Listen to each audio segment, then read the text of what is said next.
X square minus 5x plus 6 equal to 0. దీనికి ఎన్ని ఉన్నాయి మొత్తము? 6 అనేది ఒక టర్మ్, 5x అనేది ఒక టర్మ్, ఎక్స్ స్క్వేర్ అనేది ఒక టర్మ్. నాకు ఆ మ్యాథమెటికల్ ఆపరేటర్కి తర్వాత ఉన్నది ఒక్కొక్క టర్మ్ వేసుకుంటూ వస్తున్నాను.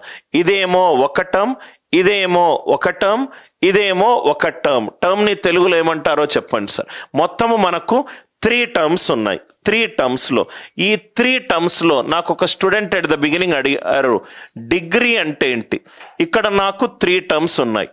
X power 2 minus 5 into X power 1 plus 6 into X power 0 equal to 0.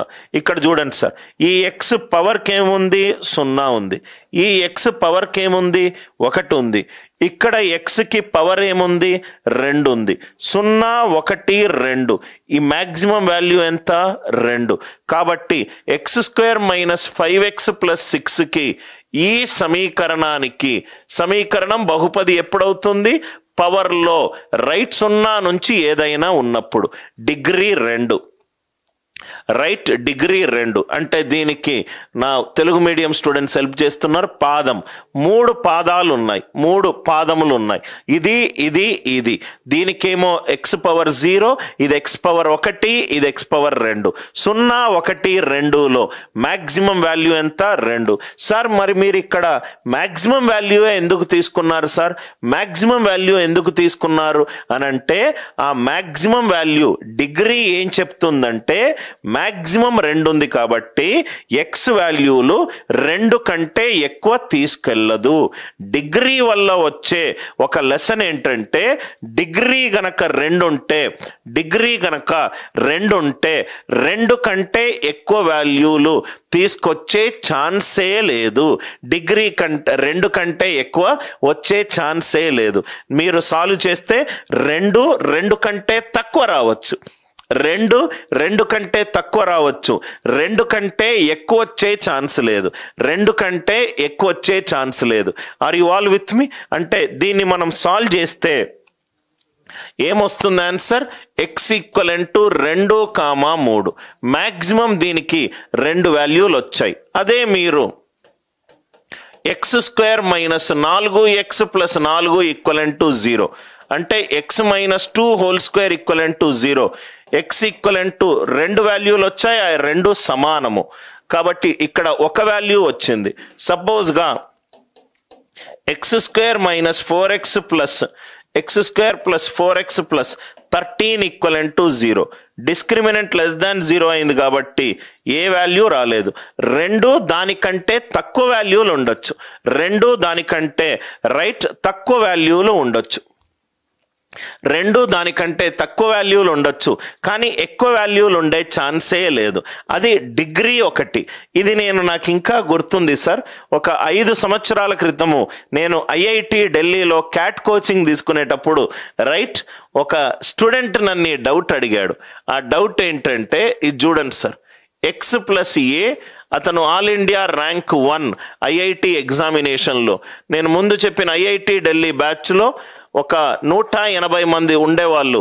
Least IIT rank 550, lowest IIT rank ఏంటంటే 1. క్లాసులో ఆల్ ఇండియా ర్యాంక్ 1, 2, 3, 4, 5, 10 అట్లా మొత్తం క్లాసులో కూర్చునేవాళ్ళు రైట్. ఈ డౌట్ ఏంటంటే ఇది చూడండి sir, x plus b into x plus c. నేను చూస్తాను ఒక నిమిషము, ఎవరైనా ఆడియన్స్లో ఎవరైనా రైట్ ఈ లాజిక్ చూస్తారా? చూద్దాం. X plus a into x plus c divided by a minus b into c minus b is equal to 1. Is equal to 1. నేను ఒక్కరోజు టైం ఇస్తాను సార్ మీకు. ఈ క్వశ్చన్ చూడండి sir, x plus a into x plus b divided by a minus c into b minus c. X plus b into x plus c divided by b minus a into c minus ఏ.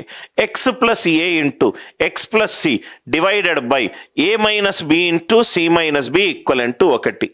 ఇది ఒక సమీకరణము. అందరు ఒప్పుకుంటారు కదా sir? దీంట్లో ఎన్ని పాదాలు ఉన్నాయి? 3 పాదములు ఉన్నాయి. ఇదొక పాదం, ఇదొక పాదం, ఇదొక పాదం. అందరూ ఉన్నారు కదా సార్? చాలా మంచి క్వశ్చన్ సార్ ఇది.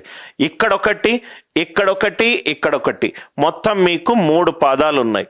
డిగ్రీ ఆఫ్ ఎక్స్ ఎంత? X into X, X square. దీనికి డిగ్రీ ఎంత వచ్చింది? 2. దీనికి డిగ్రీ ఎందుకు వచ్చింది? 2. దీనికి డిగ్రీ ఎంత వచ్చింది? 2. ఉన్నారా సార్ అందరూ? దీనికి డిగ్రీ 2, దీనికి డిగ్రీ 2, దీనికి డిగ్రీ 2. డిగ్రీ గనక 2 ఉంటే, డిగ్రీ గనక 2 ఉంటే మ్యాక్సిమం ఎక్స్ వాల్యూలు ఎన్ని రావాలి సార్? మ్యాక్సిమం ఇప్పుడే మనం డిస్కస్ చేసాం. డిగ్రీ గనక 2 ఉంటే, డిగ్రీ గనక 2 ఉంటే మ్యాక్సిమం ఎన్ని వాల్యూలు ఎక్స్కి రావాలి? 2 రావచ్చు, 2 కంటే తక్కువ రావచ్చు. అదే కదా సార్ మనం డిస్కస్ చేసింది ఇక్కడ.